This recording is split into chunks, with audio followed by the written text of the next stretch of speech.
Hello, welcome to Yoga with Rach. I'm Rach. Thank you very much for joining me. We're on week 2 of our Pisces fluid flow practice. So Pisces rules over the feet. We're going to get a little bit of movement going into the feet, and we're then going to go into the hips a little bit and into the sideways. So we're focusing on the lower part of the body. So just starting by stretching the legs out so they're nice and tall. Just give the toes a bit of a wiggle. So it's a little bit like wiggling the fingers, but we're doing that in the toes. And don't worry if just the big toes move and then all the other toes move together. So it takes a while sometimes for us to be able to isolate the movement individually. And from there we're going to point the feet and flex the feet. Pointing the feet and flexing the feet. Pointing and flexing. And from here we're going to draw circles with the feet. So keep the feet together, just going round in one direction and then changing directions. And see if you can get the feet to go in opposite directions to each other, so they're not moving together. And then this is a fun one. See if you can get the feet to go in the opposite directions again. So getting through the feet, a little bit into the ankles. And slow the movement down. So from here, we're going to bring the feet behind us. So you're on the knees. You want to make sure you're on the top of the feet so the toes are pointing away. And you're going to sit your tailbone down onto your heels. Hands are going to rest on the thighs, or you might bring the hands together so you're interlacing the fingers so you're not leaning and using the hands to support your weight. What we're going to do from here is go into a stretch through the top of the feet. So it's like stretching through the top of the hands or into the wrists. So you're going to lean your head and shoulders back and see if your knees will start to lift. And they will feel heavy to start with, so you might be here thinking they can't lift. You can use your legs to try and pull the legs up. So you might be here hovering so the knees just about start to lift off the mat. Don't worry if it feels like your legs are stuck to the mat. You might start to lift the shins off the mat so you get a little bit more of a lift. And if it helps, you can work with engaging the core. Remember the belly breath we worked with in our previous sequence, that pitta energizing practice during Aquarius season. Or in time, we might start to lift the legs up so the knees and the shins are off the mat. We're really lifting the top of the feet off of the mat. So you can just let the arms relax, sitting up nice and tall. Don't worry if this one's super uncomfortable. If you're on hardwood floor, feel free to really roll up your mat and use that as extra support, or use a blanket or a pillow. And you can slowly lower all the way back down. You're going to lift the hips to tailbone and tuck under the toes. Sit the hips to tailbone down so you're spreading the toes nice and wide. So you're getting that lovely little stretch. So this one can feel quite intense. We were chatting about this in class. Some people prefer the first stretch, I know I do. Some people prefer this stretch. Some people find this one more intense. I know I prefer the first stretch. Like I said, this one feels quite intense in the toes. So just see how it feels for you depending on what you've got going on in the feet as well. So releasing, untuck the toes. We're going to do that the first one again one more time. So you're on the top of the feet, sit the hips to tailbone down, interlace the fingers or hands onto the thighs, little lean back with your head and your shoulders and start to lift the knees. If they will lift, maybe you're lifting the shins, might be lifting all the way up. That's it. Checking in. Remember, you can release these whenever you need to, so you don't have to stay here for as long as me. I have built this up over quite a few years of feeling comfortable here. I can feel the stretch, but I feel quite happy lifting the legs up this high. So listen to your body whenever you're ready. If you're still there, release it, lift the hips, tuck under the toes, sit the hips and tailbone down. So you're spreading the fingers, it's nice and wide.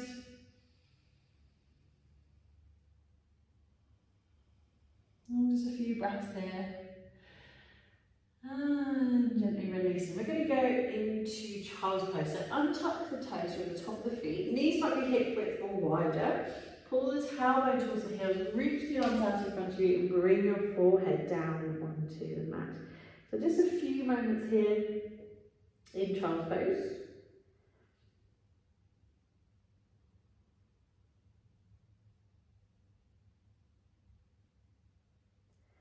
Just lift your forehead off the mat we're going to walk both hands over to the left side of the mat. You're going to reach your right arm up towards that top left corner, reaching over. You might leave your left hand there. You might bring your left hand down by your head so you can support your forehead. If your forehead rests on the mat, you might bring your left hand down by your left foot, but keep that right arm reaching up and across the left. So you get this stretch through the right side waist.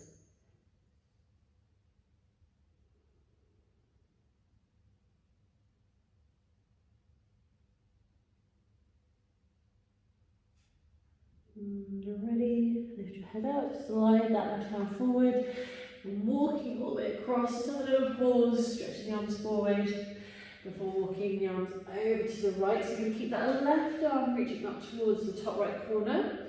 Either bring your forehead down onto the mat, leaving your right hand near the top of the mat, or bring your right hand in front of you so you can use that support for your head. Or bring your right hand down by your right foot. So getting that stretch from that left side waist.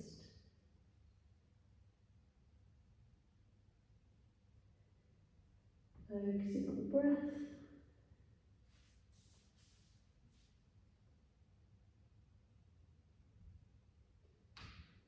And as always, whenever you're ready to release, lifting your head, reaching the right arm forward, if you head down by your foot or under your head.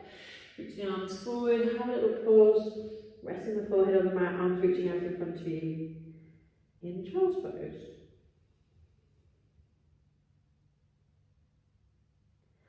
Slowly lifting up into tabletop. So we're going to have a little check-in with the hips in tabletop. You might stay in tabletop, you might move straight into downward dog once you find this movement. As again, some people find this easier in tabletop because you might have a bit more stability, but some of us might find it easier in downward dog. So remember, this is your practice.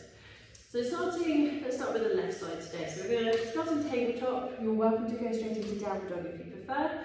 We're going to go to our hip circles. So if you're in tabletop, your right knee, shin and foot are going to hover. Then you're going to bring the knee in, out and around and up. Bring the knee in, out and around and up. So you might be in downward dog. If you're in tabletop, notice if you lean to the side. And then bring the left leg down. Right knee, shin and foot hover, bring the knee in, out and round and up. So just going into those lovely little shrugs for the hips. And you're welcome to stay in tabletop, so you can change sides whenever you're ready, or maybe you're having going downward dog. Remember, we're in downward dog. We stay in downward dog, so we lift into our downward splits, bending the knee, and you're bringing the knee in, pushing the knee, the leg out, round and up. Knee in, push it out, around and up. Bring the knee in, out, around and up. Whenever you're ready, changing sides. So you want to make sure that you're not rippling through into plank. So the movement is being kept in your hips.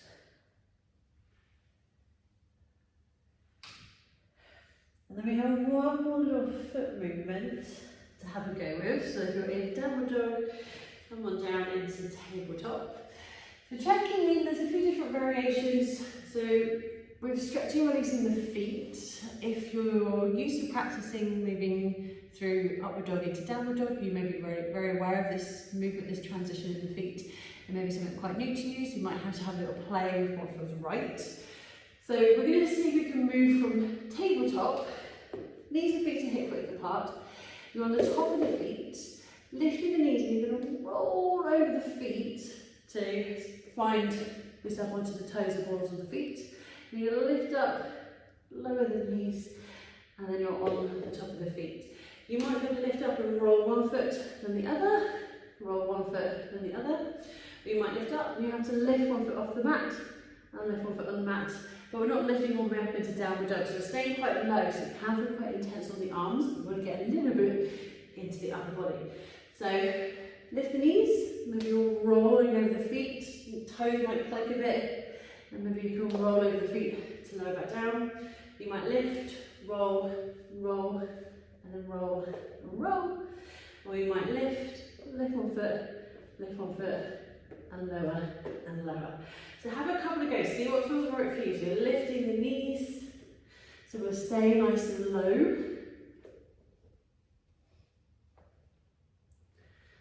And wrist a little bit of a stretch and release. So we can turn our hands to the sides or around towards the knees. Turn the hands around. Maybe you need to go into a bit of a calf stretch. So you can extend the leg back, toes and ball of the foot on the mat, pushing the heel back. And changing sides. So next week we're going to go into a bit of a flow. So I'm going to finish our practice here for this week. If you do want a bit more of a practice, I'll put a couple of links here and here. If you haven't already, please do subscribe. It just shows your support for the free practices that I'm offering here on YouTube. And I shall see you next week for week 3, where we're going to go into a bit more of a fluid flow practice. So see you next week. Have a wonderful day. Namaste.